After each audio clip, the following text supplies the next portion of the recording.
All right, welcome back, everybody. Just a little update on what's going on with the fish room. Still got everything going here. Everybody seems to be doing pretty good. There's that little girl. Now she's out swimming on her own. And she's a little cutie with her little bubble eyes. And she's a little fatty. But she's doing pretty good. As you can see, she's swimming around on her own. No more tail up in the air. At least not while she's swimming around. So, back to the update. One of the things that we got in the post the other day, well, we got this today, a 5-pound bucket of Spirulina 20. Wow, that's a good thing right there. As you can see, we spend a lot of money on Spirulina. But what we did get today, and I'll be doing, I guess later I'll try one of those unboxing videos. But what we actually got was Gemco sent us an LPH80 linear air pump. We also got a bunch of stuff in there too. I don't have my glasses on, but it looks like we got some hosing, a bleeder valve, some adapters. We also got, I think, a pack of like 25 or something, the brass valves that screw in. So what we're going to do later is we'll do a little unboxing, whatever you want to call it, video with that. And we'll see if we can start putting some air. The pump is going to go there. We're going to get rid of that pump. We're going to get rid of that pump back there. And the Gemco is going to go up there. It should connect to that. And I think our bleeder valve will go over here.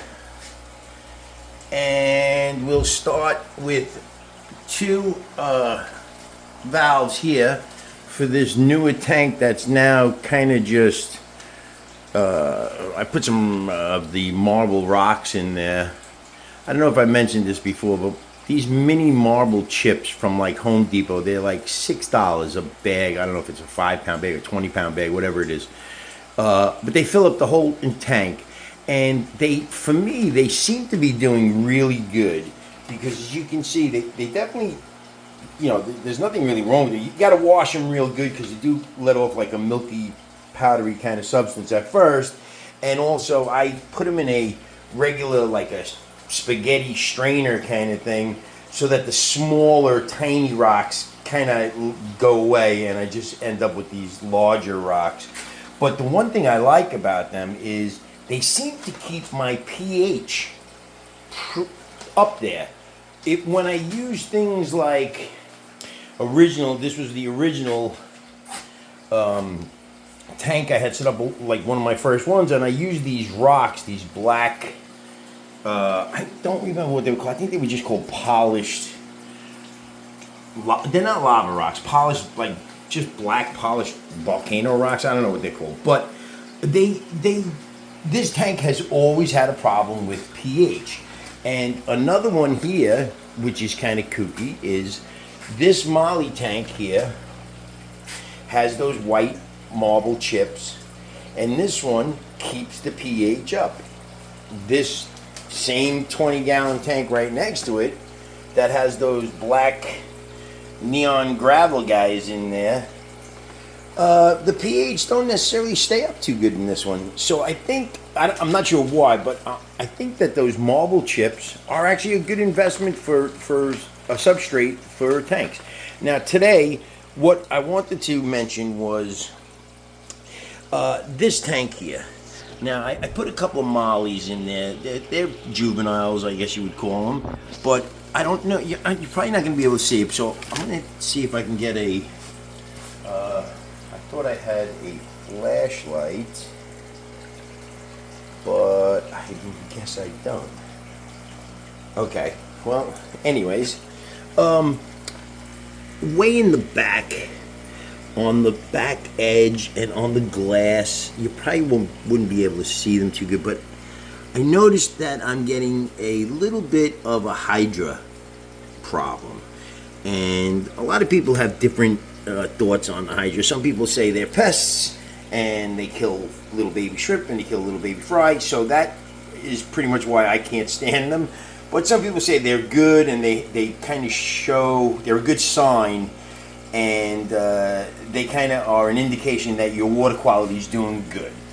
I guess that's okay and everything, but I just cannot stand them because I just don't like the whole stinging barb tentacle kind of thing. Like, that just really gets to me, and I just feel like a little tiny shrimp or a little tiny baby fry is really going to suffer by getting stung. So what we're going to do is I'm going to take those mollies out of there. There's only 6 of them in there. So I'm going to take those mollies out, and what I'm going to do is I'm going to transfer them over to that molly tank there, which is I think it's a 55 gallon. So I'm going to put them in there, and I'm going to stop feeding that 20 gallon tank there and see what happens. Now, I was going to just leave those mollies in there, but again, I just don't like the idea of those little things all over the place. And plus, I would have to keep feeding the mollies. So some people say stop feeding the tank and the mollies will end up eating those things. But I don't know. I figured, you know what? Let me get those molly guys out of there. I'll put them with those other guys, and we'll just starve out those little Hydra guys. Now, I was going to use, I've seen on YouTube the, I think it's called No Planaria. I couldn't find that anywhere, and a lot of people said that you really can't, and you have to be real careful with that. I've also heard fenbendazole, which is in dog dewormer. I think there's a thing called Panicure C that people get from like Petco and stuff. But again, you have to be real careful with that. And also, I don't really like putting chemicals and stuff into, it's bad enough that I actually have to put like water conditioner in. I hate doing that too. But I really didn't want to have to do that. So I'm going to try taking the mollies out maybe and